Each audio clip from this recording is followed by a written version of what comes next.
My girlfriend canceled a flight to see me because of one text message I sent from work. Was she looking for an excuse not to come? I'm Spencer, 40M, an ER doctor. Most days feel like controlled chaos. But this particular Wednesday wasn't controlled. We had a patient come in 20 minutes before my shift technically ended. The kind of shift where you forget to drink water and realize hours later. In the middle of all that, during a brief moment, I checked my phone. It was my long-distance girlfriend Brittany, 37F. I love the aquarium, would love to do that.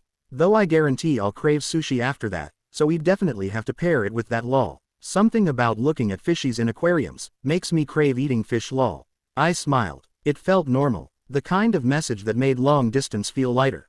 I replied back quickly. Yes, lots of seafood will be eaten. I can stock up on Wednesday smiley face.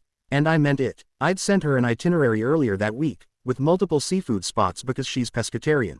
She'd complained before that places near her are always out of good tuna. I was planning to hit Costco and make sure the fridge was full of her favorite fish when she came. I hit send and went right back to work. By the time I got home that night, I was exhausted. I kicked off my shoes, grabbed a glass of water, and finally opened my messages. There were a lot. Brittany said my text made her feel weird. Like I didn't actually want to take her to eat sushi. Stocking up sounded transactional, like she was coming to stay at an Airbnb, not visiting her boyfriend. She said it felt cheap. Dismissive. She wrote, "It feels like you're planning groceries instead of a date. I don't want to feel like a friend you're hosting." I just stared at the screen. I've paid for every hotel, every dinner, every activity. Not because I'm keeping score. I genuinely don't care, but because I'm excited she's here. I've never hesitated to pull out my card. And suddenly I'm cheap. I tried reading my text again, this time through her lens. I couldn't see it. I started typing a response explaining I was at work, literally thinking ahead to make sure she had food she liked in my house. Before I could even finish, another message came through. A screenshot. Her flight confirmation with the word cancelled across the top. Then, I think I need space to think about what I want. I just sat there. 12 hours earlier we were talking about aquariums and sushi. Now her trip was gone. Over a text. That night I must have read my message 50 times, checking for some hidden insult. I couldn't find it. Around midnight, I called my best friend Mark. Am I insane? I asked him. Is this rude? I read him the exact exchange. There was a long pause on his end. Wait, he said. That's it. That's the offensive text. He sounded genuinely confused. He said, "Spencer, that sounds normal. You sound excited." That should have reassured me. It didn't. Because now it wasn't just about sushi. It was about how two people could read the same sentence and see completely different intentions. And what scared me wasn't that she misunderstood. It was how quickly she pulled the plug. 6 weeks official. Months reconnecting. 2 visits. Plans made. Ticket bought. Cancelled. Because I said I'd stock up on Wednesday. And lying there in the dark, I couldn't shake the feeling that maybe this was never really about the text at all. We didn't talk the next day. I just didn't know how to start. Everything I typed felt defensive. 2 days later, she called. I stepped outside the hospital between patients and answered. I could already tell from her tone that this wasn't going to be quick. We talked for almost 2 hours. She explained it slowly at first, carefully, like she didn't want to sound dramatic. She said, "When I said sushi, I meant like a date. You know, aquarium, then sushi after. And when you said you'd stock up, it felt like you were planning to feed me from Costco instead of taking me out." I frowned even though she couldn't see me. I said, "I already sent you an itinerary, with restaurants, multiple seafood places." She replied, "I know, but in that moment, it felt like you didn't see the sushi as special. Like you were just accommodating me. Like I'm not worth the effort of a real restaurant." That word stuck with me. Worth. I explained, the Costco comment. That was because you said places near you are always out of tuna. I was trying to make sure you had your favorite stuff at my place. There was silence. I wasn't canceling a restaurant. I was adding to what I already planned. She sighed. I guess I just read it differently.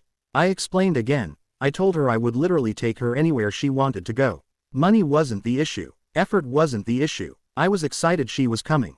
Eventually, her tone softened. She said, "I understand. I think I projected. I'm sensitive about feeling like an afterthought." I apologized for the wording. Not because I thought it was wrong, but because I cared more about her feelings than about being technically right. She apologized for canceling so quickly. We said, "I love you." And when we hung up, I felt relief. Over the next few days, she was normal. But her texts were shorter.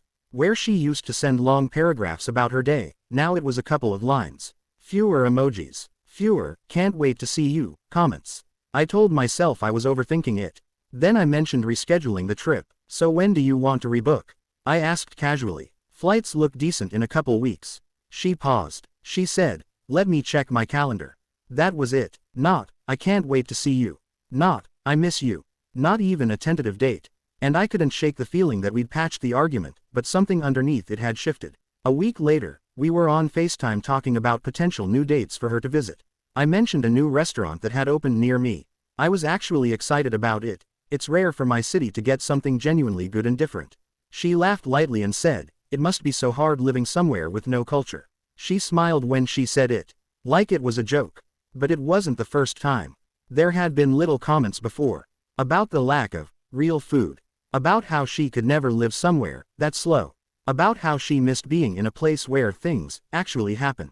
She's never once said anything positive about my home. Not the hiking trails. Not the music scene. Not the fact that I've built an entire career and life here. To her, it's just lesser. I brushed it off again. Told myself she's just proud of where she lives. But the pattern kept building.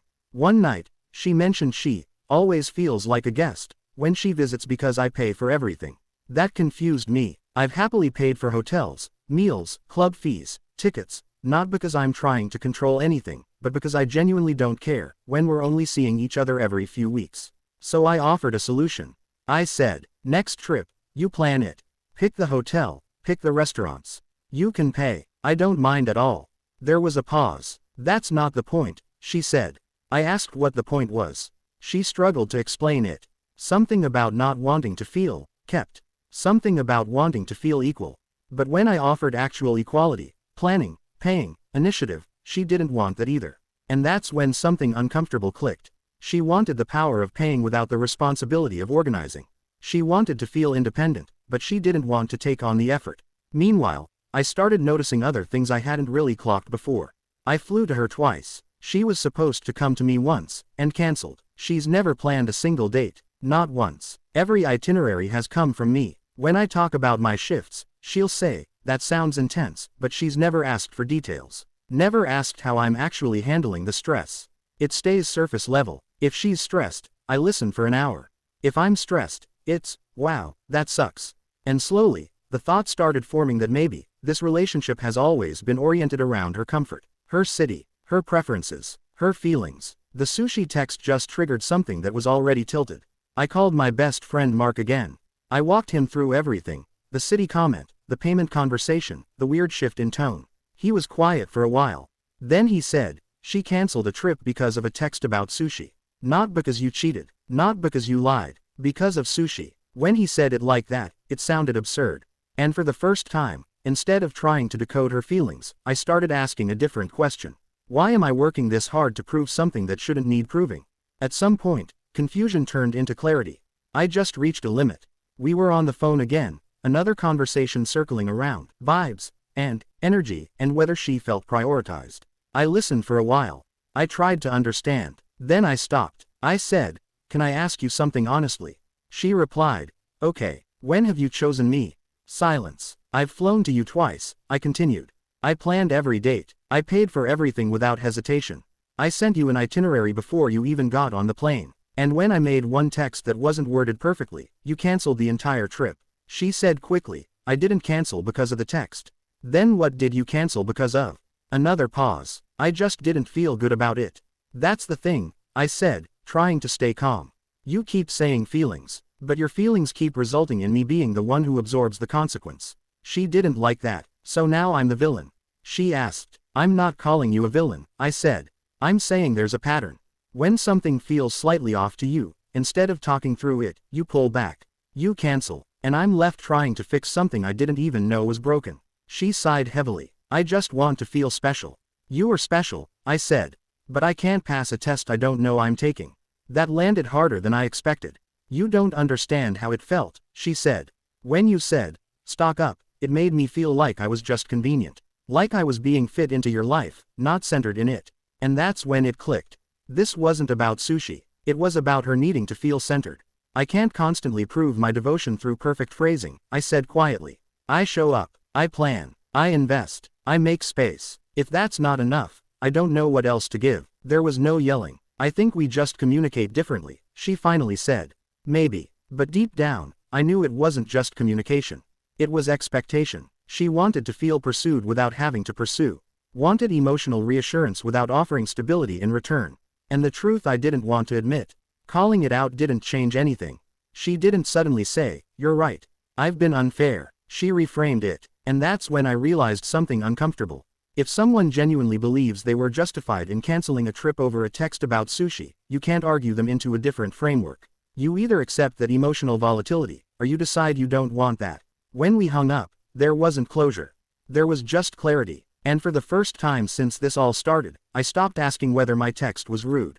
And started asking whether I'm trying to build something with someone who doesn't actually respect me. That week, I called her on Sunday night. I had just finished a long shift. She answered normally, like nothing was fundamentally wrong. And that's what made it clear. "Brittany," I said, "I don't think this is working." Silence. "Because of the sushi thing?" she asked. And there it was again. Shrinking it down to something trivial so it could be dismissed. "It's not about sushi," I said calmly. "It's about what the sushi thing represents." I explained it without anger. I told her I felt like I was constantly being evaluated on tone instead of effort. Like my actions didn't carry weight unless they were packaged perfectly. "I don't feel respected," I said. "And I don't feel like you see what I bring to the table." She pushed back, "Of course. I just want to feel prioritized." "You are," I said. "But I can't compete with a standard that changes based on mood." That was the moment I knew it was done. Because she still believed she was justified. And maybe in her emotional framework, she was. But I don't want a relationship where a bad interpretation outweighs consistent behavior. She asked if I was sure. I was. Not because I didn't care. But because I cared enough to recognize that this dynamic would exhaust me long-term. We said goodbye in a strangely polite way. Just two educated adults acknowledging that something didn't align. When the call ended, I expected relief. What I felt first was disappointment. Not heartbreak. I liked reconnecting with someone who knew me when I was younger. There's something about an old crush. But the aftermath wasn't dramatic. It was quiet processing. Over the next few days, I replayed everything again, but this time without trying to defend myself. I looked at the effort imbalance. The city comments. The emotional instability over minor things. Why was I so quick to assume I'd done something wrong? I realized something uncomfortable. I was more afraid of losing the idea of her than I was of losing the actual dynamic we had. Because it required constant reassurance. And I already work in an environment where one wrong move can cost a lot. I don't want that same pressure in my relationship. Mark told me something a few days later that stuck. "Man, the right person doesn't cancel a flight over tone. They call you and say, 'Hey, that felt weird. What did you mean?' That's it. That's all I wanted." Now, weeks later, I don't feel angry. I feel steadier. If someone reads enthusiasm as indifference, generosity as cheapness, and effort as insufficiency, that's not a wording problem. That's a lens problem. And I can't build a future with someone who's always looking at me through the wrong one.